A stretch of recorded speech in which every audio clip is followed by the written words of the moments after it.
திரைப்பட உலகத்துல சில கதைகள் எப்பவுமே நம்ம மனசை விட்டு நீங்காம அப்படியே இருக்கும். அப்படி 1970 வருஷம் அக்டோபர் மாசம் 29ஆம் தேதி ரிலீஸ் ஆகி தியேட்டர்கள்ல 250 நாட்களுக்கும் மேல ஓடி வெள்ளி விழா கொண்டாடிய ஒரு மாபெரும் காவியம்தான் இந்த எங்கிருந்தோ வந்தாள் திரைப்படம்.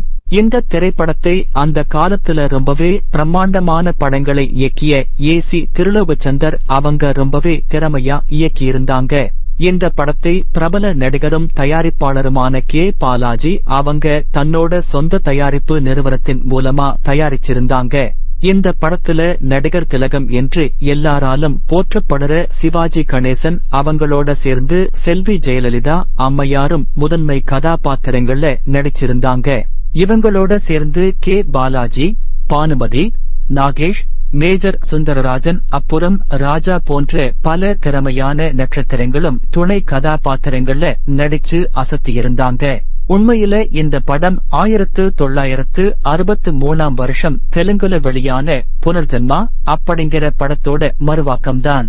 அந்த தெலுங்கு படமே பிரபல எழுத்தாளர் குல்ஷன் நந்தா எழுதின பத்தர் கே ஹோந்த் அப்படிங்கிற நாவலை அடிப்படையா வச்சுதான் எடுக்கப்பட்டுச்சு. இந்த படம் பாக்ஸ் ஆபீஸ்ல மிகப்பெரிய வசூல் சாதனை பண்ணது மட்டும் இல்லாம அந்த வருஷத்தோடு சிறந்த தமிழ் படத்துக்கான பிலிம்பேர் விருதையும் தட்டிச் சென்றது.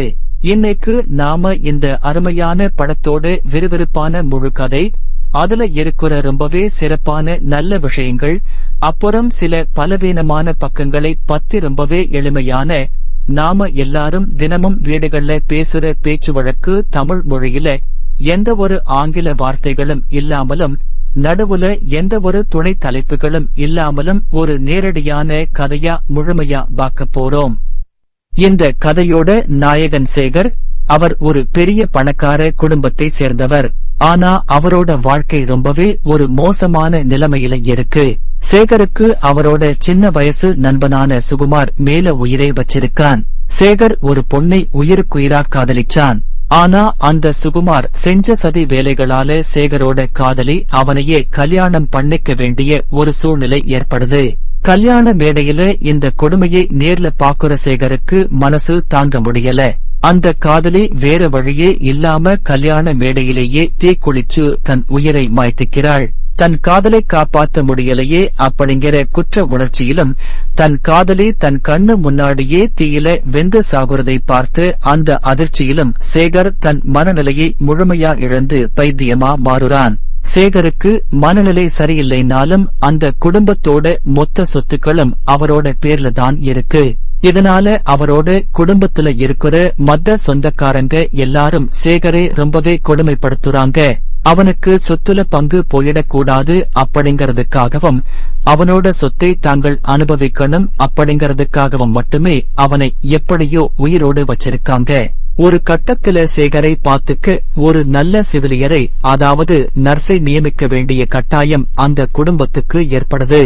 ஆனா அவங்க ஒரு நல்ல மருத்துவ பெண்ணை கூட்டிட்டு வராம பணத்துக்காக நடனமாடுற ராதா அப்படிங்கிற ஒரு பெண்ணை கூட்டிட்டு வந்து அவளை ஒரு செவிலியர் அப்படின்னு சொல்லி சேகருக்கு முன்னாடி நிறுத்துறாங்க. ராதாவுக்கு இந்த குடும்பத்தோட சதி வேலைகள் எதுவும் தெரியாது. அவளும் சூழ்நிலை காரணமாதான் இந்த வேலைக்கு வர்றா. ஆனா ராதாவுக்கு உள்ளுக்குள்ளே ஒரு நல்ல மனசு இருக்கு. சேகர் படுற அவஸ்தைகளையும் அவனோட நிலைமையையும் பார்த்து அவளுக்கு ரொம்பவே பரிதாபமா இருக்கு. அவ சேகர் மேல உண்மையான அன்பையும் பாசத்தையும் காட்டுறா. அவளோட அந்த கனிவான கவனிப்பும் அன்பான பேச்சும் சேகரோட மனசுல ஒரு பெரிய மாற்றத்தை ஏற்படுத்துது. சேகர் கொஞ்சம் கொஞ்சமா பைத்தியக்காரத்தனத்துல இருந்து விடுபட்டு நல்ல நிலைமைக்கு திரும்ப ஆரம்பிக்கிறாரு. இதை பார்த்து அந்த துரோக குடும்பம் பயந்து போகுது. சேகருக்கு குணமாகிட்டா தங்களால சொத்துக்களை அனுபவிக்க முடியாது அப்படிங்கிற பயத்துல அவங்க ராதாவை அந்த வேலையை விட்டு உடனே துரத்த முடிவு செய்யுறாங்க. இதனால அவங்க பல சதி திட்டங்களை தீட்டுறாங்க. கதையோட இறுதி காட்சியில ஒரு பெரிய ஆபத்து ஏற்படுது. அந்த வீடு தீப்பிடிச்சு எரியுது. அதுல ராதா மாட்டிக்கிறாள். ஏற்கனவே தன் காதலியை தீயில இருந்து காப்பாத்த முடியாம போன அதே போன்ற ஒரு சூழ்நிலை இப்ப திரும்பவும் சேகரோட கண்ணு முன்னாடி நடக்குது. இந்த முறை சேகர் சும்மா இருக்கல.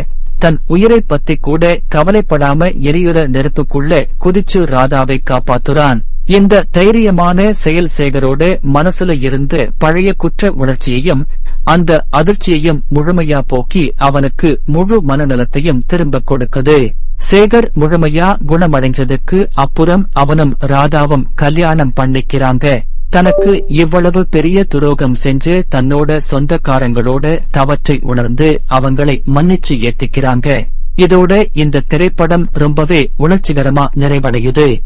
இந்த படத்தோட மெரிட்ஸ், அதாவது நல்ல விஷயங்களை பத்தி நாம பார்க்கணும்னா சிவாஜி கணேசன் அவங்களோட அசாத்தியமான நடிப்பு திறன் தான் படத்தோட மிக முக்கியமான பலம்.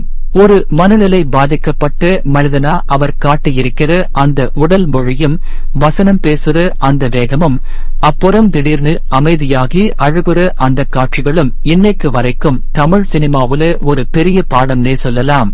அவருக்கு சமமா நடிச்ச ஜெயலலிதா அவங்களோட நடிப்பும் ரொம்பவே போற்றத்தக்கது. ஒரு நடன பெண்ணாகவும் அப்புறம் அன்பான செவிலியராகவும் அவங்க காட்டியிருக்கிற முதிர்ச்சியான நடிப்பு படத்தோட தரத்தை ரொம்பவே உயர்த்தியிருக்கு. இவங்க 2 பேரோட நடிப்பு திறமையும் அவங்களுக்கு இடையில இருக்கிற அந்த உணர்வு பூர்வமான பிணைப்பும் படத்தோட ஒவ்வொரு காட்சியையும் உயிரோட்டமா மாத்தியிருக்கு. அடுத்ததா இந்த படத்தோட இசை மற்றும் பாடல்கள். மெல்லிசை மன்னர் எம்.எஸ். விஸ்வநாதன் அவங்களோட இசையில வந்த பாடல்கள் எல்லாமே இன்னைக்கு வரைக்கும் ரேடியோக்கள்ல ஒலிச்சுக்கிட்டே இருக்கிற அளவுக்கு பிரபலம். குறிப்பா எங்கிருந்தோ வந்தாள் போன்ற பாடல்கள் கதையோட உணர்வை அப்படியே நமக்கு கடத்தும். இயக்குனர் ஏ.சி. திருலோகச்சந்தர் இந்த படத்தோட திரைக்கதையை ரொம்பவே விறுவிறுப்பா அமைச்சிருக்காரு. ஒரு மனிதனோட மனப்போராட்டத்தையும் அவனுக்கு ஏற்படும் துரோகத்தையும் எப்படி ஒரு குடும்ப கதையோட சேர்த்து சுவாரஸ்யமா சொல்லணும் அப்படிங்கறதுக்கு இந்த படம் ஒரு மிகச்சிறந்த உதாரணமா இருக்கு. ஆனா இந்த படத்துல சில டிமெரிட்ஸ், அதாவது சில குறைபாடுகளும் இருக்கத்தான் செய்யுது. கதையோட போக்கை நாம உன்னிப்பா கவனிச்சோம்னா சில இடங்கள்ல சேகரோட பைத்தியக்காரத்தனமான நடத்தைகள் அளவுக்கு அதிகமா நீட்டிக்கப்படுற மாதிரி ஒரு உணர்வை தரும். இன்னைக்கு இருக்கிற எடிட்டிங் நுட்பங்களோடு ஒப்பிட்டு பார்க்கும்போது இடைவேளைக்கு முன்னாடி வர்ற சில காட்சிகள் கொஞ்சம் மெதுவா நகர்ற மாதிரி தோணலாம். அதே மாதிரி ஒரு பெரிய பணக்கார குடும்பத்துல இருக்கிற எல்லாரும் இவ்வளவு சுயநலமாகவும் துரோக குணம் படைத்தவர்களாகவும் இருப்பாங்களா அப்படின்னு யோசிக்கும் போது அது கொஞ்சம் சினிமாத்தனமா இருக்கிற மாதிரி தோணும். இறுதிக் காட்சியில வர்ற நெருப்புச் சண்டை மற்றும் மீட்பு காட்சிகள் அந்த காலத்து பாணியில கொஞ்சம் நீளமாகவே இழுக்கப்பட்டிருக்கு. இருந்தாலும் இந்த சின்ன சின்ன குறைகள் எல்லாமே அந்த காலத்து படங்களுக்கு ரொம்பவே இயல்பான ஒரு விஷயம்தான்.